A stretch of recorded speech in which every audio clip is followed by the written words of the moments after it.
Hello everyone, so today's video is going to be my manga haul for November. I'm pretty sure this is the biggest manga haul I've had the entire year because I basically decided my manga buying ban didn't exist anymore because I'd done enough, and also I was reading some very intimidating series these next 2 months, so I decided my buying ban was over, basically. So I have about 60 volumes to show you. A lot of those are pre-orders, but some of them are just some random one-shots I picked up.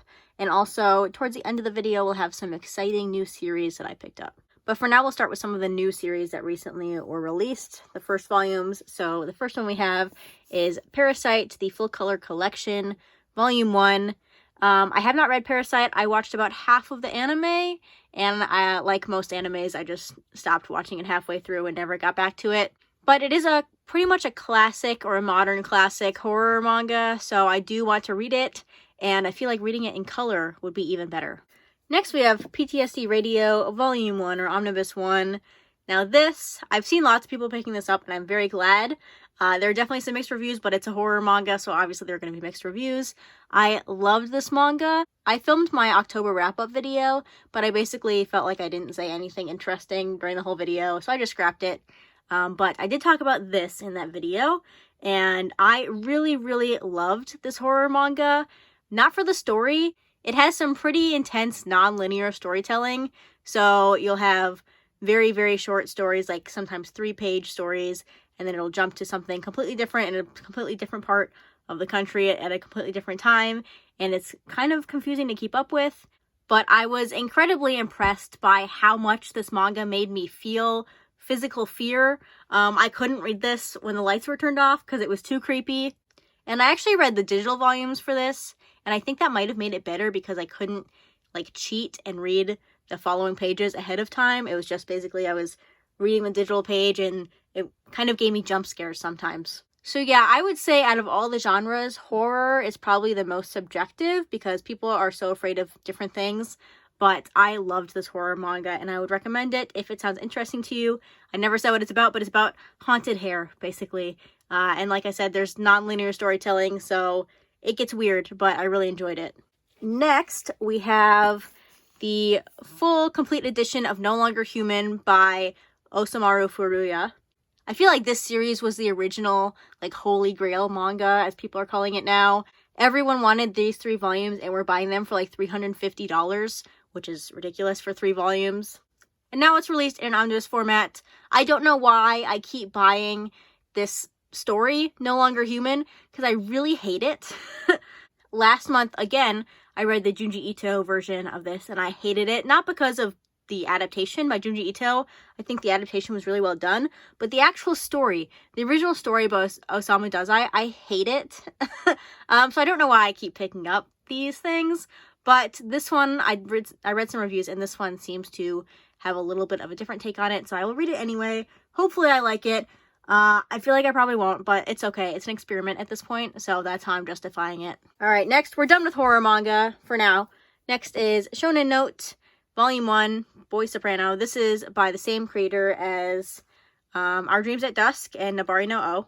So I believe this is about a boy who is a soprano singer, I think, but then he is going through puberty and his voice changes, and he has some difficulty with that. I think that's what it's about. I could be wrong. But I picked it up because it's by the same creator as Our Dreams at Dusk, and I really enjoyed that manga, so I grabbed this one. Next, I picked this one up because of Suki Notes. She was talking about it recently and said some really good things about it.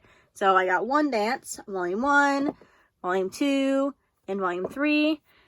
Basically, I went to Barnes & Noble and I wanted to buy something, and there was nothing else I wanted to buy except for this. But the covers are beautiful, and it's kind of a sports manga, so I'm always eager to read those. And yeah, if Suki Notes says it's good, then hopefully I will enjoy it. Next, I have Night of the Living Cat. I bought this just because it's about cats. I've actually heard pretty good things about it, but I bought it because it's about cats, so that's it. Next, we have Anti-Romance, Volume 1. This is a BL manga. I believe it has to do with like childhood friends who are kind of will they, won't they kind of thing going on, which sounds a little bit more dramatic. So this one sounded really good. I haven't really looked up any reviews, but I haven't heard it's terrible, so I'm eager to read it. Next, we have a recommendation from Prof Otaku. This is The Country Without Humans. I only have Volume 2. I think 3 volumes are out now, but volume 1 is out of stock, so I just set a back order for that, and I'll get it when it comes out, or when it's reprinted or whatever. I thought it was about robots, which is why I picked it up, because I love reading about robots. But like I said, Prof Otake really likes this one, so I have been interested in picking it up since he first mentioned it, and I finally did during the recent 7 Seas Right Stuff sale. So yep. Also during that sale, I got X Yakuza and Stray Kitten, another manga I bought just because it's about cats. But this cat is super cute, so it's justified. Next we have Monotone Blue. This is by the same creator as The Girl from the Other Side, and then The Wise Beasts of the Wizarding Wisdoms, and then Love from the Other Side. I've read all of those. The only one I liked was The Girl from the Other Side. So I waited a long time before finally picking this one up, just to see the reviews and stuff to see if it was any good. But people seem to really like this one, so I'm glad I picked it up. So those are all the like new to me things until the end of the video. Next will be just like pre-orders, continuing series, stuff like that. So first we have Beyond the Promised Neverland. I don't know if this is like a sequel or just like a companion story. I'm not sure. I just bought it because I like The Promised Neverland, so I picked it up.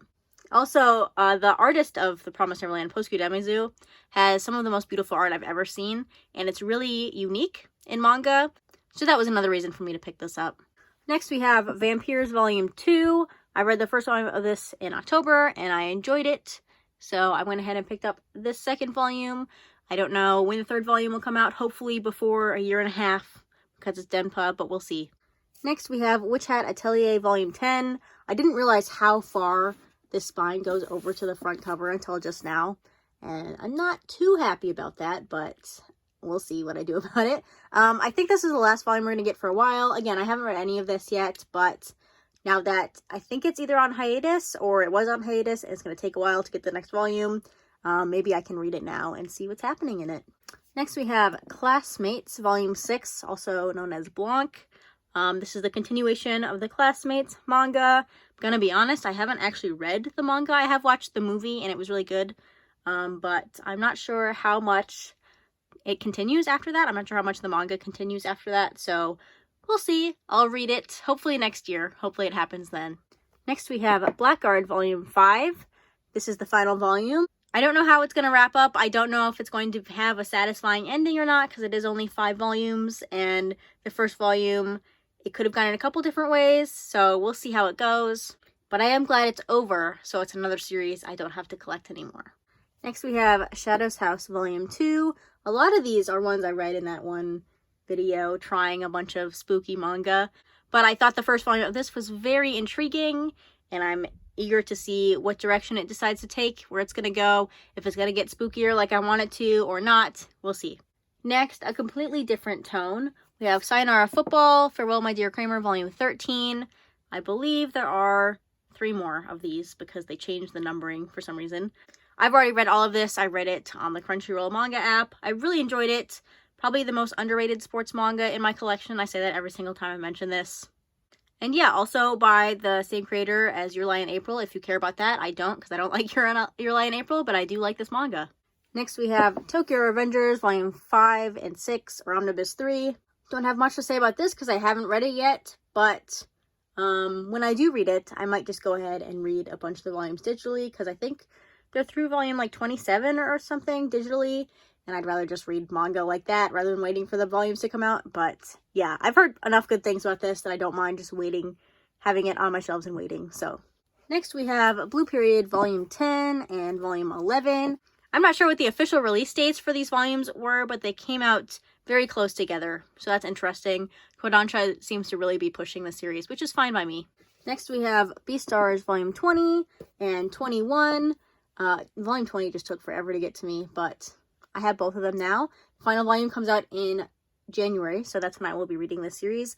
I'm very excited for it because I think this might be one of my favorite series. I haven't even read it, but I think I might really enjoy it. So next we have Island in a Puddle Volume 4. This is the penultimate volume, the second to last volume. So once the final volume 5 comes out, I will read the entire series. I've heard that this one isn't as good as this author's other works, but we'll see. I'll give it a shot. Next we have Golden Kamuy Volume 27. This might be one of my favorite covers of the series, and also The spine is pink, and that always gets bonus points in my book. So yeah, I've read through volume 26, so I'm probably just going to wait until the rest of the volumes are out before I finish the series. It'll probably be a while. Next we have Alice in Borderland, volume 3. Another one, I've read the first volume, but not the other one, so I'm behind on this, but I'm pretty sure this one is definitely one I'm going to like as well. I like the first volume a lot, so I might wait again until all these are out and then read the whole thing, but that's going to be a while, so we'll see. Next we have Asadora, volume 6. The release dates between these volumes, I feel like, it's getting really long, but that's okay because I haven't read it yet, so I don't mind that the volumes take a while to release. It's fine by me. And to be honest, I feel like this is one I'm not going to get to for a while. But I'm going to still buy them because that's how I do things. Next we have Requiem of the Rose King, volume 16. One more volume of this before it's completed. I don't know when the release date for volume 17 is, but I think I've read 13 or 14 of these volumes. I think 13, and I was really enjoying it. It's very interesting. Not really something I've read before in manga anyway. And also, the cover art and the art inside is gorgeous. So if you're looking for great cover art, definitely look into this one. Next we have Blood on the Tracks volume 11, and I was waiting so long for this volume, I thought I might just go to Barnes & Noble and read it, and then just wait for my copy. But this finally arrived, and then I still haven't read it or caught up to this volume, because I've been reading other things. And at this point, I mean, I could probably read the first 11 volumes all at once in like one day, but I think at this point it's going to have to wait until January because I have so many other things I need to be reading right now, but we'll see. I've heard some pretty crazy things happen in volume 11, so I really want to read it, but for now, I'm putting it off to read other things. Next we have Mao volume 7 and volume 8. I've read through volume 6 and I really enjoyed it. It's another one I read for October that I didn't really get to talk about, but it was very interesting. Kind of a time travel, demon exorcism story, and I liked it a lot. Lastly, for this section, we have Spy Family Volume 8. Honestly, I'm not sure if I'm going to hold on to my Spy Family volumes. I like the series, but I don't know if I need to collect it.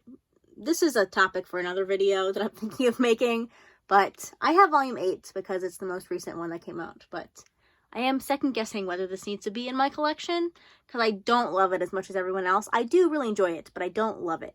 Sometimes the way I think of it is when I'm looking at a series on my shelves, I think if there was merchandise available of this series, would I buy it and put it on my shelves to display? And there's tons of Spy Family merchandise, and I've never once felt the need to own it or have it on my shelves. So yeah, I don't know. At this point, it's on my shelves, it's staying, but it might need to be revisited in the future. Okay, this last section is basically the broken manga buying ban section.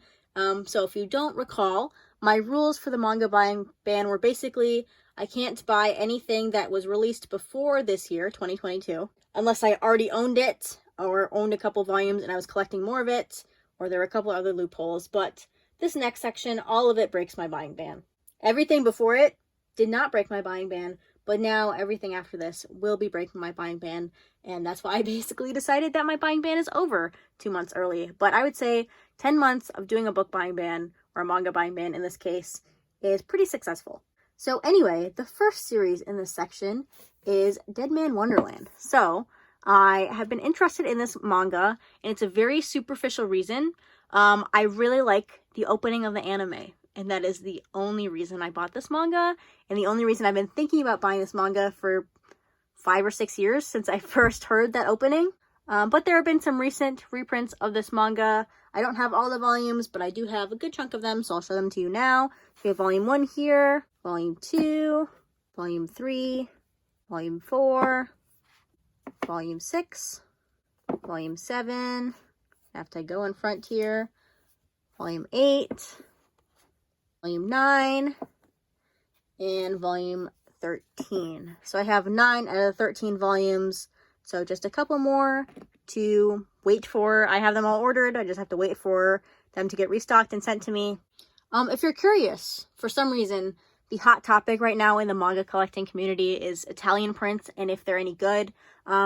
All of these volumes, except for one of them, I think, are Italian prints, and honestly, I can't notice a difference. They might be a little bit thinner than normal volumes, but I don't mind that. In fact, I kind of like that because then I can fit more things on my bookshelves.